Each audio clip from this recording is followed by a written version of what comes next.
36, 19 horsepower Kawasaki engine, 36-inch cutting deck, Duracell battery, Yeah. one of the best in the industry. Yes, absolutely. 20-inch tires, ZT3100 The hydros are hydros, 3100. Yeah. 7-gauge deck. I mean, it's What's going on, guys? Who I got with me here? We got one, but more will come. Okay, so we're at our first property. My buddy William, holla, with hey, Lansdowne Moody off the East Freeway, but they do have 6 locations, just so you know. Okay, so he brought out the SZ19-36 Kubota, their new stand-on mower, and it does look just like the Bobcat, but I communicated with someone online, and they said no, that Kubota made their own mower. So the way I look at it, if nothing is patent, you could do the same thing as somebody else, but maybe there's a partnership there somewhere. I have no idea, but it doesn't really matter. But I wanted to put that out there for some of you who will probably ask. Um, okay, so it has, I know we're in the shade, sorry about that. This is the 36-inch cutting deck. And what was the width on it? Do you remember? the actual width Like the outside diameter? is about 35 inches and Some change. Okay, yeah, so just under 36, which is good because I can't be more than 37. So here we got the little bit smaller tires than what's on the Ferris Z1, but they're still 20-inch wheels, so they look pretty good. You got your adjusting deck right here, and then your lever here to pull back to raise and lower the deck. Now this deck is a floating deck, so you see your chains hangs by the chains. The models that I have for my 2 stand-on mowers are not floating deck, but that doesn't change the quality of cut. So you got, I believe, flat-free front caster wheels. You got your anti-scalp wheels, stuff like that. It is powered by the Kawasaki FX600V, 19 horse. You do have a Duracell battery here, which is one of the best in the market. Okay, so got our cushion and everything else. So what we're going to do, let's see here, what's underneath here? yeah. I don't know. Oh, you got to take 2 hands. Now there are some differences on this Kubota mower versus Bobcat's version, just so you know. I can't list them all right now because I can't remember them, to be honest with you. But if you go online and you look up the difference, you'll see what's listed in this model versus Bobcat's model. You get more with this Kubota. Okay, so you got the fuel tank. Was it 6 gallon? 5 gallon. It's 5 gallon? Yeah. Okay. 5-gallon tank. You have your reservoir, hydraulic reservoir. There you go.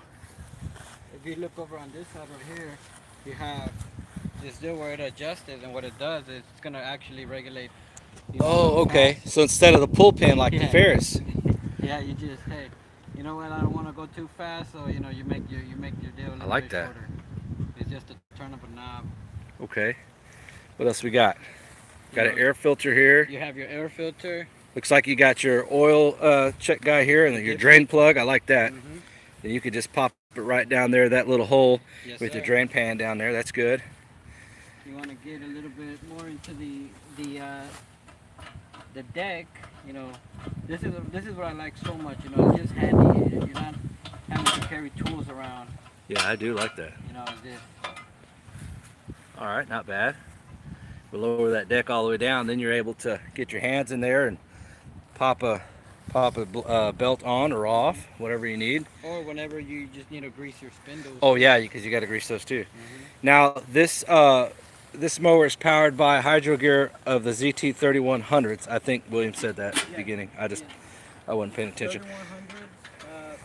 You know, we were comparing it. You know, as we were talking earlier about the Ferris, how they were powering the 3400, but you know. Yeah. So on this, tell me about this fuel reserve on and off. You know, like on a motorcycle, you have that. Yeah, about a half gallon or something like that. That's pretty cool, cool. little teaser. All right. Okay, so we're gonna fire this up, and we got our property here already. It's one of my corner lots. We're gonna do a couple more properties live. So today, so we're only gonna film the mowing part with this. So I've already done the edging and the trimming with the mower. I'm sorry, the edging and trimming already. So he was patiently waiting. Now we're going to do the mowing. Now it does not have a mulch deck, a mulch kit on it. So we're going to do a side discharge, which I use that too sometimes. But if we decide to buy this mower today, for one, I need to see how it performs on multiple properties, and if I like it and it works good, guess what?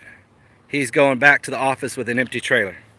So he's already brought all the paperwork, and everything will be a done deal. That way I don't have to drive out to East Freeway tomorrow early in the morning, because this week's going to be tight with watching the kids and everything while Danielle's in the hospital. Okay. 4 hours, so it's nothing's been rigged up, nothing's been Nice. Brand spanking. Yeah, see, it's only 0.4, so that's like nothing. That's like driving it off the truck. All right, guys, you ready? All right. Alrighty. All right. Okay. So you have. Oh, okay. Okay.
want to let it cool down for, you know, a few seconds, let it drop back down to normal temperature.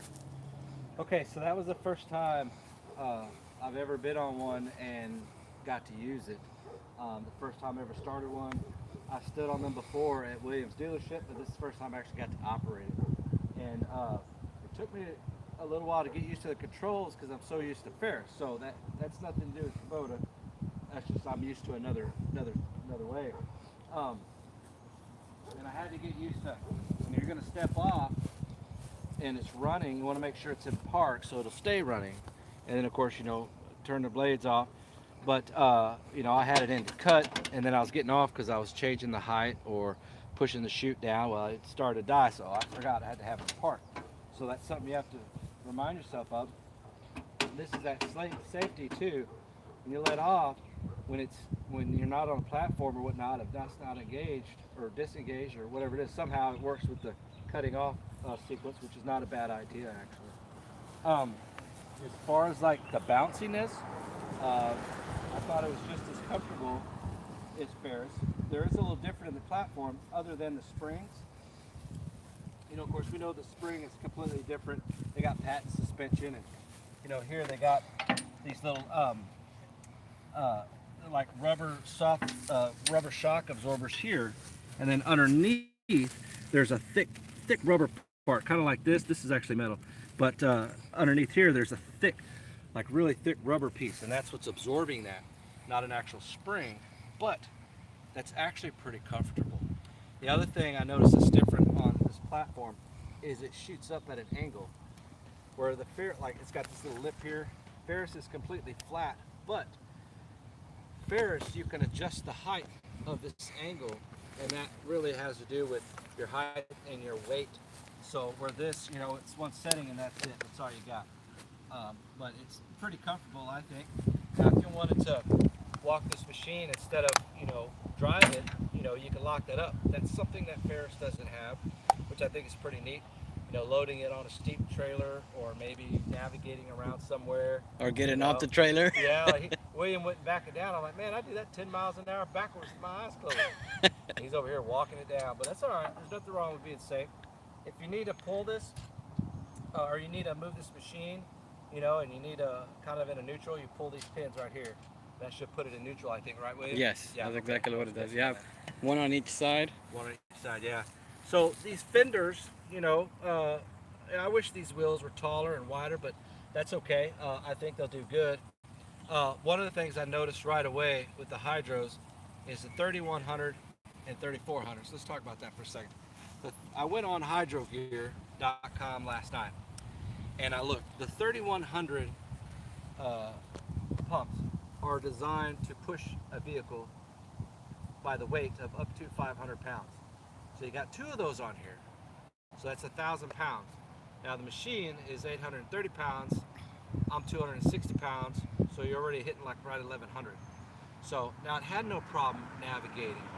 But what I was noticing is when you're at a standstill and you go to, and your wheels are turned one way, like your casters, and you need to go the other way, there's a little bit of a hesitation with wanting to fight that. Instead, on the 3400, it just whipped that thing around. Now the 3400, if I remember right, they're designed to push up to 1,600 pounds per pump. So that's 3,200 pounds. That's a huge difference. And so you know, that's on the Z136, and as you go up, like the Z3s, they get to the larger pumps. But anyways, so there's a little bit of that difference there. The 3100 is a commercial grade, but it's the entry-level commercial grade. So I wish Kubota would have stepped up a little bit more. You're already paying a lot of money for Kubota's name and then the products.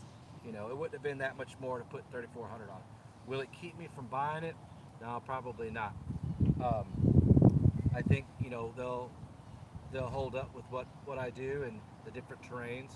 You just have to be, you know, aware of that. Now, another way that may affect you is if you're on an incline. You know, there's properties I have where I'm mowing horizontally like this, and if your hydros aren't strong enough, the front end of your mower is going to start sliding down, and because it doesn't have what it needs to stay up. So the higher the pumps, the bigger the pumps, the better that will be. So there's a property or two, corner lots, residential, nothing crazy, that I have no problem going down with the Z1. It holds me up, and the grade is a lot more than what the manufacturer suggests to do. So, but if it can handle that, or the Walker couldn't do that. So that's the reason why I'm getting rid of the Walker. And I wasn't thinking of these things when I bought it. So the Walker's up for sale, by the way. But all right, so the cut quality, it is leaving some stragglers, but I think that's me just getting used to some things. Like for example, the deck height. You know, I mean, I know 3.5, 3 3/4, whatever. You know, the height is what the height is. But I think on my other machine, I cut this at 3 or 3.5. I don't remember. So this might have been a little higher. So the higher you go in the deck height, the chances are the longer the grass is, chances are the grass is not going to get cut.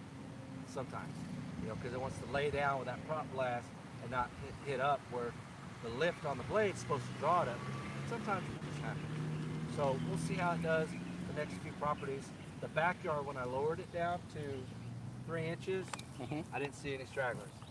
I'm used to a 48-inch deck now, so I'm not used to having to go back and forth, you know, and cut such a small, narrow path. But I need a 36 to get through the gates. So, all right, so we're done cutting with this property, with this live video. We got a couple more properties we're going to do before the day's over. So there's some areas I got to hit with the trimmer and then the blower, and then we'll get to our next property and we'll shoot live too. It'll be another corner lot, I believe, but the grass won't be as thick as this. It'll be a lot less. So, okay, so if you guys have any questions, just leave them into the video, and then I'll answer them later on today or tonight when I get a chance. I hope you guys enjoying the video. We'll see you on the next property in just a few minutes.